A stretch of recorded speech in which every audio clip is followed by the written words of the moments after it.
ជំរាបសួរម៉ាក់ទាំងអស់គ្នាវីដេអូនេះខ្ញុំបញ្ជាក់រំលែកម៉ាក់ពីការឆែកសុខភាពទារកទៅកើតបាន14ថ្ងៃខ្ញុំជឿថាបន្ទាប់ពីសម្រាលចេញពីពេទ្យទៅផ្ទះវិញណាម៉ាក់ទាំងអស់គ្នាជាពិសេសម៉ាក់ថ្មីថ្មោប្រកាសជាមានរឿងច្រើនមែនតែនដែលម៉ាក់ឆ្ងល់ណាម៉ាក់បារម្ភម៉ាក់អន្តេសាតាក់ទងនឹងកូនតូចម៉ាក់ទៅនឹងកើតមិនថារឿងបាវរឿងជូសរឿងឡើងកន្ទួលលើស្បែកអីជាដើមសម្រាប់ពេទ្យវិញក៏ដូចគ្នាដែរមានចំណុចសំខាន់ជាច្រើនដែលពេទ្យចង់តាមដានការខកខានបានតាមដានមានចំណុចខ្លះប៉ះពាល់ដល់ការលូតលាស់របស់កូនហើយបើធ្ងន់ប៉ះពាល់ដល់អាយុជីវិតកូនក៏មានដែរម៉ាក់ខាងក្រោមនេះជាចំណុចសំខាន់ដែលគ្រូពេទ្យកុមារនៅរស់ពិនិត្យតាមដានលើទារកទៅកាត់បាន14ថ្ងៃទី1ពិនិត្យមើលផ្ចិតទារកក្រោយជ្រុះផ្ចិតទារកក្រោយពេលដែលជ្រុះម៉ាក់ត្រូវតាមដានមើលថាតើផ្ចិតអូនជ្រុះស្អាតហើយឬនៅមានសដុំឬក៏មានទឹកសាមអ៊ីទេឡើងក្រហមឬក៏មានក្លិនស្អុយដែរឬក៏អត់ម៉ាក់មិនមែនពេទ្យអត់មានបទពិសោធន៍ប្រកាសជាអត់ច្បាស់ទេថាតើសភាពបែបណាទៅដែលហៅថាល្អស្អាតនោះករណីផ្ចិតនៅសាមអ៊ីម៉ាក់មានដុំក្លិនស្អុយឡើងក្រហមខ្ទុះអាចបង្កឲ្យមានការឆ្លងរោគ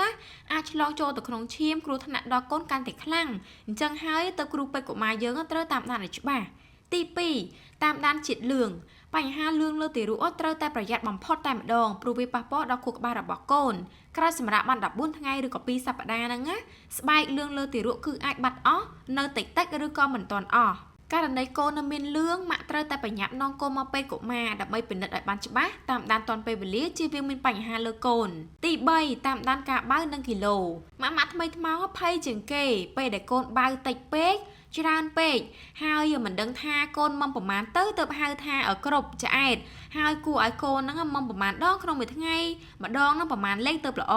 ហើយបើនិយាយពីគីឡូកូនរត់តែសំខាន់ទៅទៀតនៅដំណាក់កាលដំបូងណាចាប់ពីគីឡូដែលកូនសម្រាលមកនិងក្រោយពេលសម្រាប់បាន14ថ្ងៃ15ថ្ងៃហ្នឹងណាការតាមដានគីឡូចាប់ពីពេលហ្នឹងគឺល្អមែនតែនជាពេលដែលពេទ្យអាចវាតម្លៃតាមដានសុខភាពកូនបានត្រឹមត្រូវទៅតាមស្តង់ដាររបស់ទារកហើយក្រៅពីចំណុចនេះហើយពេលឆែកសុខភាពហ្នឹងគ្រូពេទ្យឆែកជូនកូនរបស់ម៉ាក់ទាំងអស់តែម្ដងមិនថាក្បាលភ្នែកត្រចៀកច្រមុះមាត់ជើងដៃខ្នងពោះពីក្បាលដល់ចុងជើងតែម្ដងនិយាយរួមទៅជាពិសេសតាគៀកមានបញ្ហាអត់ជើងអូនវាចឬក៏កោងអីជាដើមលើពីនេះពេលដែលម៉ាក់បានយកកូនមកឆែកសុខភាពក្រោយសម្រាប់បាន14ថ្ងៃហ្នឹងណាម៉ាក់ក៏បានប្រឹក្សាផ្ទាល់ជាមួយដុកទ័រកុមារតាក់ទងនឹងរបៀបចិញ្ចឹម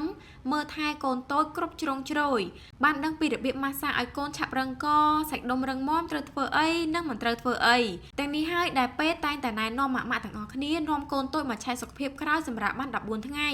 តែបើសិនជាម៉ាក់ខកខានមិនបាននាំកូនមកពិនិត្យនៅពេលហ្នឹងទេម៉ាក់ក៏នៅតែអាចនាំកូនមកពិនិត្យបានដដែលនៅអាយុ1ខែ2ខែឬក៏3ខែអីអញ្ចឹងទៅណាម៉ាក់ចា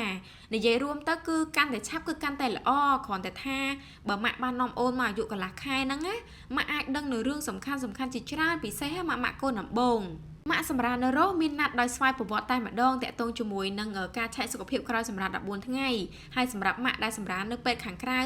ម៉ាក់ក៏អាចយកកូនមកឆែកសុខភាពបានដូចគ្នាដែរណារស់មានទីតាំងនៅភ្នំពេញម៉ាក់ចាមាន2សាខាមានសាខាចំការមននៅជិតដំបងមុខផ្សារដាំថ្កូវនិងសាខាសែនសុខនៅក្នុងផ្សារអូន2ជាប់តដីតែម្ដង